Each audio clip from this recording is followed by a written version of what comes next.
आगे पठाबा, बुद्धि बल मई तोर में पाबा। और वे उसे मुख में घुसकर फिर बाहर निकल कर आए और उसे सिर कर विदा मांगने लगे। उसने कहा, मैंने तुम्हारे बुद्धि बल का भेद पा लिया, जिसके लिए देवताओं ने मुझे भेजा था।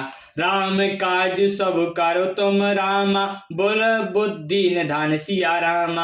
आशीष दही गई सो रामा, हरि चलो हनुमान सिया रामा।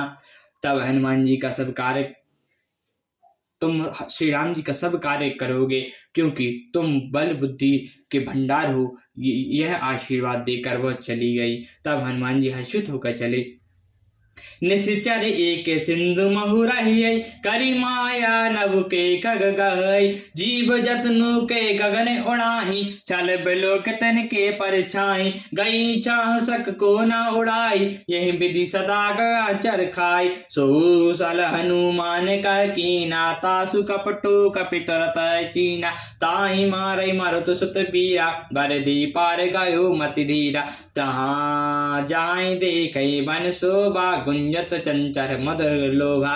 नाना तरु फल फूल सुहाय, खग मृग बंद देख मन भाई। शैल विशाल देख एक आंगे, तापर दाउ चढ़ो भय त्यांगे। उमा न कछु कपि के अधिकाई, प्रभु प्रताप सु कलहि खाई। गिरि कर चढ़ई लंका, तहि देखि कहीं न जाई, अति दुर्गम विशेषी। समुद्र में एक राक्षसी रहती थी। वह माया करके आकाश में उड़ते हुए पक्षियों को पकड़ लेती थी। आकाश में जो जीव जंतु उड़ा करते थे, वह जल में उसकी परछाई देखकर उसे परछाई को पकड़ लेती थी, जिससे वे उड़ नहीं सकते थे और जल में गिर पड़ते थे। इस प्रकार वह सदा आकाश में उड़ने वाले जीवों को खाया करती थी।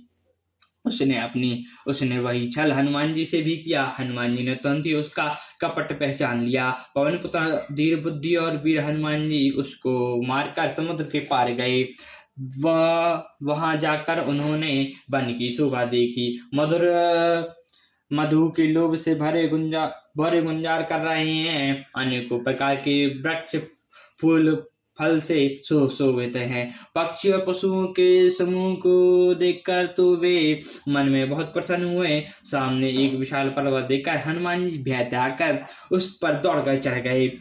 शिव जी कहते हैं, उमा, इसमें बानर हनुमान जी की कुछ बड़ाई नहीं है। यह प्रभु का प्रताप है, जो काल को भी खा जाता है। पर्वत पर चढ़कर उन्होंने लंका देखी। बहुत ही बड़ा किला है, कुछ कहा नहीं जाता। अति उतंग जल निधि चहुपासा, कनक गोटे कर परम प्रकाशा। वह अत्यंत